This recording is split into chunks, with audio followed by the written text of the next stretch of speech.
Hello, I'm Paige, I'm Monique. and we are Sacred Potential. where we discuss the overlap of creativity, spirituality, and possibility.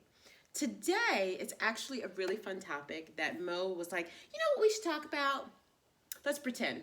You know what we should talk about? Yeah, we should talk about, have you ever thought about maybe we could do a video on living in Europe?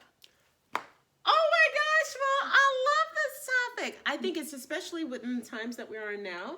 You know, I don't really, to be fair, I don't really know what the traveling situation so much is like. I'm being honest. I do, a bit. Oh, yeah. Well, it's different everywhere, but yeah. Yeah, right. And see, the reason I don't know is because it's like, I'm not planning on going anywhere at the moment. Sad but true. So we're going to take you on a little virtual, verbal vacation. Yeah, there you go. It's really exciting because like my first experience outside of the United States was actually moving to Prague, the Czech Republic, and I remember when it was suggested to me, I was like, "What's a Prague?"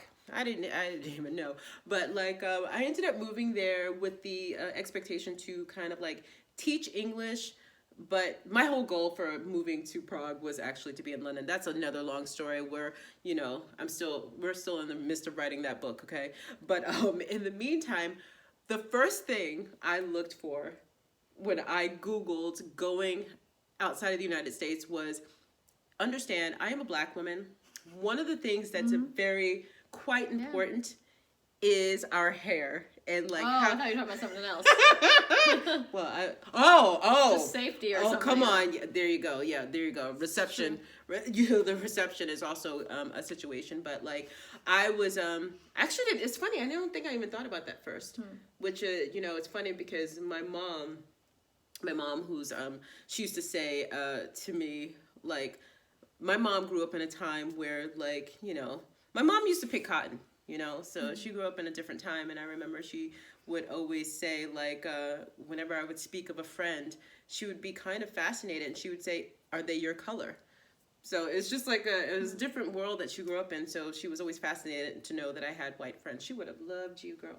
So anyway, but one of the things I looked for in terms of moving to Prague was, where are the hair salons that can take care of me? Like, do they cater to me and my type of hair? And this was something that was really important. I remember one of the first jobs I got in Prague, I met this guy, Black man, and he actually had his hair relaxed. And the first thing he said to me was like, "I have to introduce you to my salon." I was like, and it turns out he was going to introduce me to the place that I had already researched and found out about. So these are the in terms of like, for any of my Black watchers out there who are considering leaving the United States and moving outside, I know that this is probably one of the things that you maybe look into. You know. But also, Possibly, I mean, you have the possibly. internet, right? Can't you order things also? Again, I don't know. I don't understand. Well, I personally, I mean, things are different now because like being natural is a huge market now. So a lot of people tend to do their own hair. But back when I first moved, which was like 2011, 12, something like that, I was still going to hair salons. My hair was actually relaxed. It's no longer relaxed, but like at the time, it was more important for me to go physically to a place to have my hair done. But gotcha. So yeah, but now you could just go to YouTube. You don't need to, you don't necessarily need to go to a salon, specifically if you are natural and, you know, take care of your own hair. What about you, Mo, in terms of like your travel, like, because you've been to a lot of different places. So what? Yeah. Well, first of all, in case you don't know, I was born in Berlin. So for me, actually, most of my childhood felt like living in America was a foreign country to me. That was like, where am I? Why did you take me away from my home? Right. So it's kind of a tricky thing because not tricky. It's just an interesting combination because for me, when I'm in Berlin, it's like this is where I spent half my childhood. I was here all the time. But just some things that I love about being in Europe and being in Germany, also in London, and places like Italy, France, these beautiful places. And it's pretty much everything you probably think about, or maybe, I don't know, maybe you don't, but it's like when you leave the house, especially when you're in a city, I mean, Germany has a lot of beautiful places and everything, but in Europe, it's like when you leave the house and you walk down any part of the city, there's cafes and people sitting outside. There's just this ambiance that is so like romantic and idyllic and just so like you just see people like I don't even know who these people are, but it makes me so happy. Yeah. You know, you're walking down the street at night and there's all these little tables outside, you know, when the weather's nice, of course. But even when the weather's not nice, it's like they have blankets that the restaurants and cafes have blankets on the chairs outside for people to keep warm if they're having... Germans can do cold weather, right? Well, not this one, German. Oh my god. But yeah, and there's just this overall, I mean, even when you're, I mean, I guess it depends on the city you're in, but in Berlin, it's like, there's not that, there seems to be something that's just part of the culture. I feel like in Europe that is a little more laid back. That's like you can work hard and you can be doing all the things you do, but people take time to connect with each other. People take time to sit and just, not that no one does this in America or something, but it's there's just like a sense of the importance of community and connecting with others is something I found. No, that is actually true, because on my way over to see you, because she lives in a very nice neighborhood, and it's like, I was looking at how people were like sit outside and you know, this is where this came up because of here. Yeah, exactly, and it is a different vibe. And also, I'm actually speaking from the perspective of having lived in New York City. Like, I can't really speak in terms of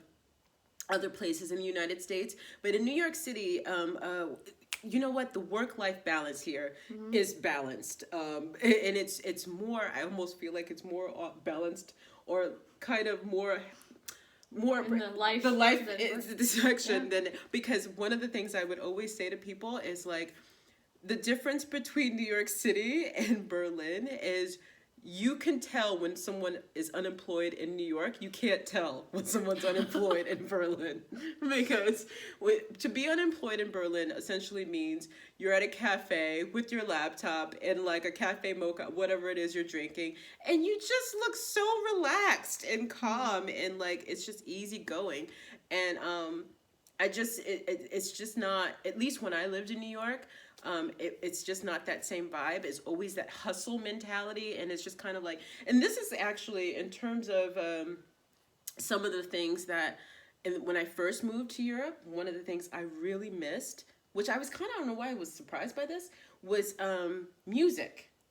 Because, you know, rap is kind of, no, it's not really a big thing here. What's a really big thing here is electronic and techno music, which is really not my sound, unfortunately. I mean, the only techno music I like was Technotronic.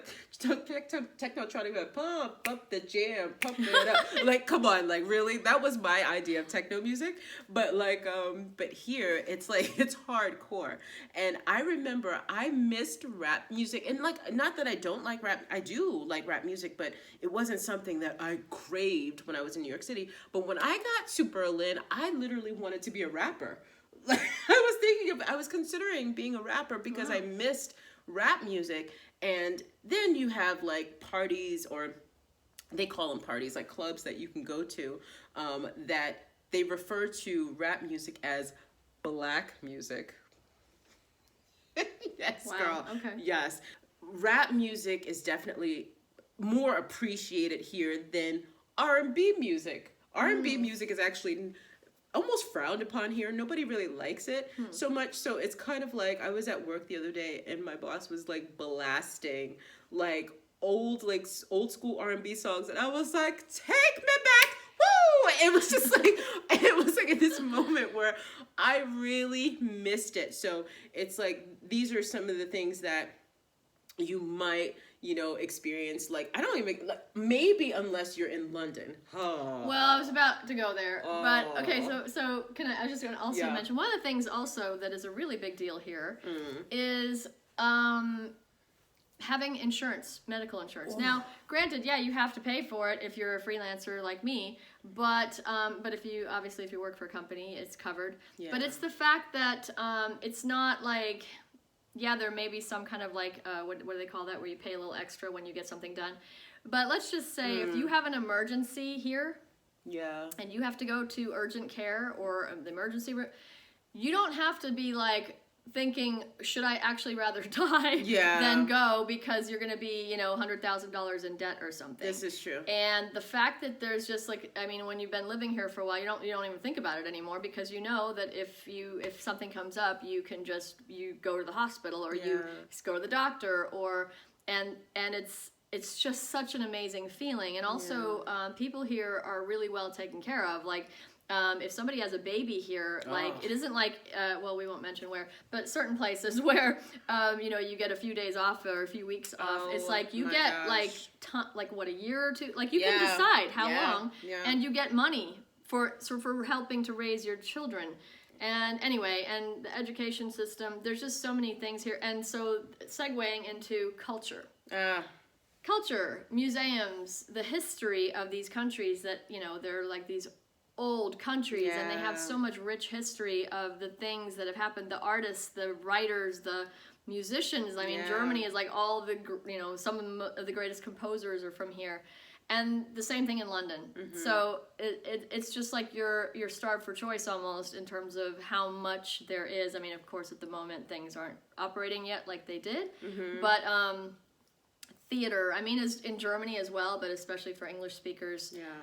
London is like Disneyland for art. That's like how I see London. It's just like whatever it is, whether it's music, fashion, film, theater, writing, it's just it's endless. Like I mean, London still has my heart, and we'll get there at some point, like in terms of that revelation for you guys to know. But I would always describe London as New York with British accents, because I actually do love New York, but I felt like I wanted the best of both worlds, and that's London, because it's basically New York in Europe somehow, you know what I mean? And but London is just, for me, in terms of just fashion, outside of just even brands and, companies and stuff like that, fashion brands and stuff,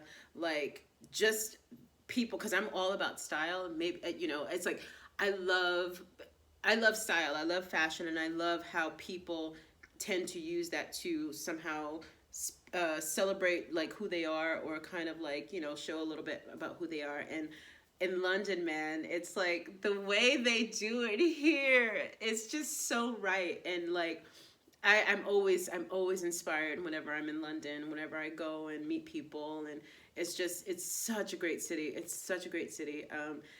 Hopefully at some point, the whole point of us even sharing all of this stuff with you is to whet your appetite exactly. More, because I know some of you, we're planning on coming here maybe this year to Europe, or and just also for me anyway, it's not just London, it's England itself, England, I always tell, we were talking about how we feel about these places, but for me it's that I love Berlin, but I'm in love with England. That's where my so anyway, but and the men, sorry, I'm just keeping it, hello, sorry, I'm just gonna say it just quickly. Mo's like, yeah, okay, make it quick, Paige. I'm not mad at UK men. That's all I'll say. I'm not mad. Go on forever. So but for now, we'll just say that's all, folks.